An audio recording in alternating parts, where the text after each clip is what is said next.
बाबासाहेब आंबेडकरांनी सोलापूरमध्ये 1936 साली 9 जानेवारी 1936 साली मातंग परिषद घेतली होती आणि या मातंग परिषदेमध्ये बाबासाहेब आंबेडकरांनी मांग, महार, चांभार, भंगी या समुदायाला उद्देशून काही महत्वाचा संदेश दिला होता. तो संदेश आजच्या या सामाजिक कलहामध्ये आपल्याला लक्षात ठेवणं गरजेचं आहे. हा संदेश कोणाचे आहे? येड्या गबाळ्या लोकांसाठी नाहीये. ज्या लोकांना जाती अहंकाराने जे लोक ग्रास्त आहे अशा लोकांसाठी हा संदेश नाहीये. तर फुले शाहू आंबेडकरांच्या विचारावर काम करणारे, फुले शाहू आंबेडकरांना मानणारे, फुले शाहू आंबेडकरांचं मिशन पूर्णत्वास नेण्यासाठी काम करणारे जे लोक आहेत त्यांच्यासाठी या ठिकाणी आहे.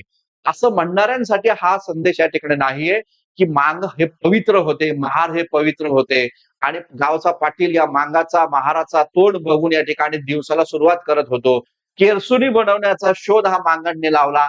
या प्रकारची भूमिका जे लोक मांडतात त्यांच्यासाठी हा संदेश नाहीये. त्यांनी हा संदेश ऐकू पण नका, पाहू पण नका. कारण तुमच्या मस्तकावर तुमचं डोकं नाहीये. तुमच्या मस्तकावर, तुमच्या धडावर या ठिकाणी दुसऱ्यांचं डोकं आहे आणि त्या डोक्यातून तुम्ही विचार करताय आणि आपल्या तरुणांना, आपल्या पिढ्यांना या ठिकाणी जातीय संघर्षामध्ये तुम्ही या ठिकाणी इथं ओढतायत असं या ठिकाणी मला या ठिकाणी म्हणायचंय. पाहूया आपण बाबासाहेब आंबेडकर सभेमध्ये काय म्हटलेले आहेत. बघा, बाबासाहेब आंबेडकर काय म्हणतायत? अस्पृश्य समाजात मोडणाऱ्या महार, चांभार, भंगी वगैरे या जाती आहेत त्यात एकी नाही हे आपणा सर्वांचे दुःख आहे. ही एकी न होण्याचं खरं कारण म्हणजे हिंदू समाजातील जातीभेद होय. हा जातीभेद दूर झाला तर महार, मांग, चांभार आणि भंगी हे जातीभेदाला बळी पडणार नाहीत. जातीभेद ही शेकडो वर्ष वाढत आलेली काय आहे? गटारगंगा आहे. जातीभेदाला काय म्हटलेलं आहे बाबासाहेबांनी? ही गटारगंगा आहे म्हटलेलं आहे. हा आपल्याकडे वाहत वाहत येणारा नरक आहे. त्यामुळे जातीभेदाची कटू फळे दररोज आपणाला सोसावी लागत आहे. खेदाची गोष्ट ही आहे की हिंदू लोक आपल्यातील जातीभेद तर दूर करत नाहीतच, उलट अस्पृश्यातील अज्ञानाचा फायदा घेऊन त्यांचा जातीभेद दूर करण्यास झटतात. म्हणजे इथं बाबासाहेबांचं म्हणणं असं आहे की जातीभेद जो आहे हा हिंदू समाजातून आलेला ही एक गटारगंगा आहे. तो आपल्याकडे येणारा नरक आहे. आणि पुढे बाबासाहेब आंबेडकर असं म्हणतात की अस्पृश्य समाजातील जो जातीभेद आहे तो नष्ट करण्यासाठी उच्चवर्णीय सवर्ण या ठिकाणी काम करत नाही, उलट हा जातीभेद कसा दिवसेंदिवस वाढत राहील यासाठी ते लोक या ठिकाणी झटतायत असं बाबासाहेब म्हणतायत. पुढे बाबासाहेब आंबेडकर काय म्हणतात ते नीट पाहून घ्या. बाबासाहेब म्हणतायत, मातंगांना हाती धरून महाराच्या विरुद्ध उभे करायचे, चांभारांना हाती धरून त्यांना महार मांगाच्या विरोधात उभे करायचे व आपली भेदनीती आमच्यात पसरवायची व आपली एकी होऊ द्यायची नाही. मात्र या जातीभेदाची मूळ जबाबदारी जरी हिंदू समाजावर असली तरी आपण आपली जबाबदारी विसरणे आत्मघातकी ठरेल. म्हणजे बाबासाहेब आंबेडकर असं म्हणतायत की मातंगांना या ठिकाणी महाराच्या विरोधात, चांभाराला या ठिकाणी महारा मांगाच्या विरोधात भिडवण्याचं काम इथे या ठिकाणी केलं जातं आणि हे आता उपवर्गीकरणाच्या माध्यमातून हेच या ठिकाणी सध्या होताना या ठिकाणी दिसून येत आहे. बाकीचे लोक फक्त तमाशा पाहत आहे हे लक्षात घ्या. खास करून शेड्यूल कास्टच्या लोकांना मला हे सांगायचं आहे की या पद्धतीने तुम्ही महापुरुषांची बदनामी करणार जे व्हिडिओज टाकताय, तुम्ही महापुरुषांची बदनामी करणारं ज्या भाषण या ठिकाणी करतायत तर त्या भाषणावर हा एक जालीम उपाय आहे लक्षात घ्या जो बाबासाहेबांनी सांगितलाय. बाबासाहेब काय म्हणतायत की या ठिकाणी जातीभेदाची मूळ जबाबदारी जरी हिंदू समाजावर असली तरी आपण आपली जबाबदारी विसरणे हे आत्मघातकी ठरेल. ज्या लोक स्वतःला फुले शाहू आंबेडकरांचे विचाराचे मांडतायत त्या लोकांना बाबासाहेब आंबेडकर म्हणतायत की या ठिकाणी तुम्ही आपली जबाबदारी मात्र विसरू नका. जबाबदारी आहे ते असं म्हणतायत, आपल्यातील जातीभेद नाहीसे करणे व आपल्यात भेदनीतीचा फैलाव होऊ न देणं हे आपले आद्य कर्तव्य आहे.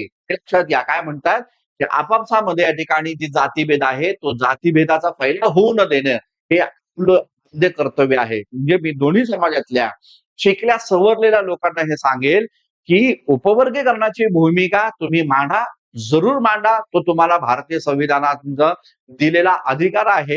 हे तुम्ही जरूर या ठिकाणी मांडा. परंतु हे मांडत असताना आपसामध्ये भेद होणार नाही, मतभेद होणार नाही. दुसऱ्या जातीला कमी लेखून स्वतःच्या जातीबद्दल गौरवीकरण करण्याचं हे या ठिकाणी इथं थांबलं पाहिजे हे इथे या ठिकाणी लक्षात घ्या. आणि इथं परत म्हटलेलं आहे आपापल्या जातीतील जातीभेद नाहीसे करणे आपल्यात भेदनीतीचा फैलाव होऊ न देणं हे आपले आद्य कर्तव्य आहे. पण हे साधल्याशिवाय आपला भाग्योदय हे कधीच होणार नाही. म्हणजे आपण आपल्या जातीतील भेद या ठिकाणी समाप्त केल्याशिवाय आपला भाग्योदय हा या ठिकाणी कधीच या ठिकाणी समाप्त होणार नाही. ही भूमिका बाबासाहेब आंबेडकरांनी त्या ठिकाणी मांडलेली आहे. आणि पुढे बाबासाहेब आंबेडकर इथे या ठिकाणी म्हणतायत, की मांगाच्या, महाराच्या, चांभाराच्या आणि भंग्याच्या वाट्याला उकिरड्याचंच जीवन या ठिकाणी आलेलं आहे. आणि या जातींचा अभिमान बाळगणं म्हणजे या जातीबद्दल अभिमान का बरं आपण बाळगला पाहिजे, अशी पण भूमिका ते या ठिकाणी म्हणतात. पण या सर्व जातीच्या वाट्याला उकिरड्याचं, जनावरांपेक्षाही हीन असं जीवन या ठिकाणी आलेलं आहे. आणि त्यामुळं मी मांग, मी महार, मी चांभार, मी भंगी अशा प्रकारचा अभिमान हा बाळगणं हा आपला आत्मघात केल्यासारखं या ठिकाणी होईल, अशी भूमिका इथे या ठिकाणी मांडलेली आहे. लक्षात ठेवा मित्रांनो, या सगळ्या लेक्चरचा एकच महत्वाचा उद्देश आहे, ते म्हणजे फुले शाहू आंबेडकरांचा विचार जो समतेचा विचार आहे तो आपण स्वीकारला पाहिजे. जाती-जातीमध्ये भांडण लागणं हे या ठिकाणी हे आपल्या आत्मघात आपला केल्यासारखा होईल. आणि विशेष महत्वाचं म्हणजे महापुरुषांचा इतिहास वाचा, व्यवस्थित समजून घ्या आणि महापुरुषांना काय अभिप्रेत आहे ते इथे या ठिकाणी पहा.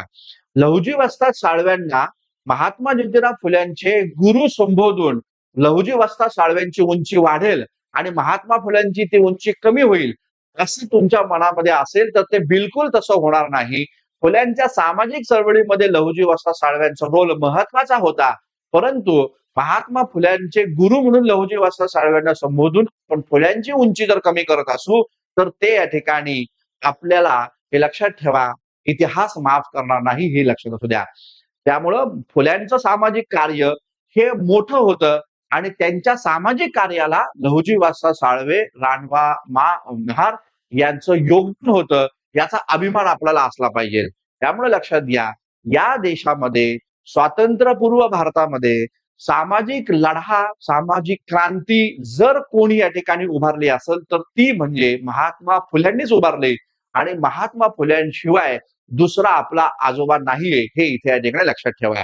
त्यामुळं मला हे तुम्हाला सांगायचंय की येस, महात्मा फुल्यांचं योगदान हे मोठं आहे आणि महात्मा फुल्यांना बाबासाहेब आंबेडकरांसारख्या ज्यानं जगामधल्या सर्व विद्यापीठांमध्ये मोठमोठ्या पदव्या घेतल्या, ज्याच्या शिक्षणाची तुलना आजही या ठिकाणी जगामध्ये कोणी करू शकत नाही, ज्याला डॉक्टर इन ऑल सायन्स या नावाची पदवी मिळालेली ही एकमेव व्यक्ती या ठिकाणी आहे, ज्याचा संपूर्ण भारत आणि भारताच्या बाहेर देखील गौरव केला जातो.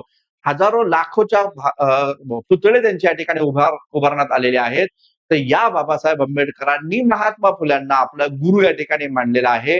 त्यामुळे लक्षात घ्या, कृपा करून या ठिकाणी चुकीच्या पद्धतीचा इतिहास आपल्या पिढ्यांना शिकवू नका.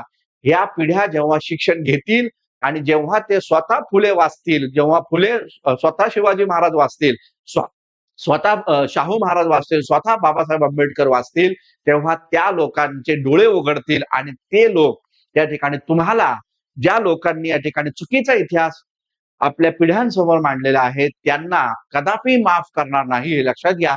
कारण यातून काय होईल, यातून जातीतील संघर्ष हे वाढत राहणार आहे. फुल्यांचं कार्य, शाहूंचं कार्य, बाबासाहेब आंबेडकरांचं कार्य हे हिमालय एवढं होतं, हे आपण सर्वांनी, मग तुम्ही कोणत्याही जातीच्या, कोणत्याही धर्माच्या, कोणत्याही जाती समूहांमध्ये जन्माला आला असला तरी या तिन्ही महापुरुषांचं कार्य हे हिमालय पर्वता एवढं मोठं आहे, जे तुम्ही या ठिकाणी नाकारू शकत नाही. आणि हाच इतिहास तुम्हाला तुमच्या पिढ्यांसमोर या ठिकाणी मांडणं आवश्यक आहे, हे इथे या ठिकाणी लक्षात घ्या.